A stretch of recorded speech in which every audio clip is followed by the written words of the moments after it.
ঘড়ির কাঁটা তখন জানান দিচ্ছে সেহরির সময় হয়ে গেছে। শহরের মসজিদগুলো থেকে ভেসে আসছে সেহরির ডাক। বাড়ির সদস্যরা ঘুম ঘুম চোখে নিচ্ছেন খাবার প্রস্তুতি। ঠিক তখনই আচমকা বিকট আওয়াজে কেঁপে ওঠে পুরো ভবন। মুহূর্তের মধ্যে অন্ধকার ভোরটা বদলে গেল দাউ দাউ করে জ্বলতে থাকা আগুনে। কিছু বুঝে ওঠার আগেই পরিবারের সদস্যদের শরীর ঝলসে গেল আগুনের লেলিহান শিখায়। 9 মার্চ রোববার ভোর 4টার দিকে চাঁদপুর শহরের কোরালিয়া রোডের একটি বাড়িতে অগ্নিকাণ্ড ঘটে। জানা যায় আব্দুর রহমানের পরিবার সেহরি খাওয়ার জন্য তৈরি হচ্ছিলেন।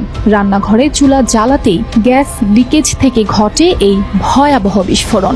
আগুনের ভয়াবহ লেলিহান শিখা ছড়িয়ে পড়ে সব দিকে। ঘুম থেকে ওঠা পরিবারের সদস্যরা কিছু বুঝে ওঠার আগেই আগুন গ্রাস করল 3টি কক্ষ। সেখানে থাকা একই পরিবারের 6 জন সদস্য ঝলসে যান মুহূর্তেই। ভবনের বাসিন্দা আর প্রতিবেশীরা আতঙ্কিত হয়ে ছুটে আসেন। দগ্ধদের উদ্ধার করে দ্রুত নিয়ে যাওয়া হয় হাসপাতালে। পরিবারের 4 সদস্যের অবস্থা খুবই গুরুতর হওয়ায় তাদেরকে ঢাকার জাতীয় বার্ন ইনস্টিটিউটে পাঠানো হয়েছে। অন্য 2 জন চাঁদপুর সরকারি জেনারেল হাসপাতালে চিকিৎসাধীন রয়েছেন। চিকিৎসক জানিয়েছেন 4 জনের অবস্থা আশঙ্কাজনক। তাদের শরীরের বেশিরভাগ অংশই পুড়ে গেছে। 6 জন পেশেন্ট আসছে, এর মধ্যে 4 জনের অবস্থা আশঙ্কাজনক ছিল।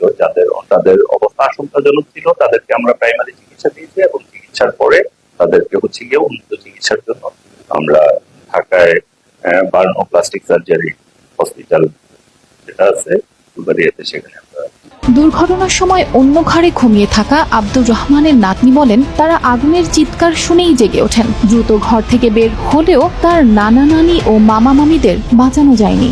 অগ্নিকাণ্ডের পর দেখা যায় রান্নাঘর কিছুটা অক্ষত থাকলেও আশেপাশের 3টে ঘরের আসবাবপত্র পুড়ে ছাই।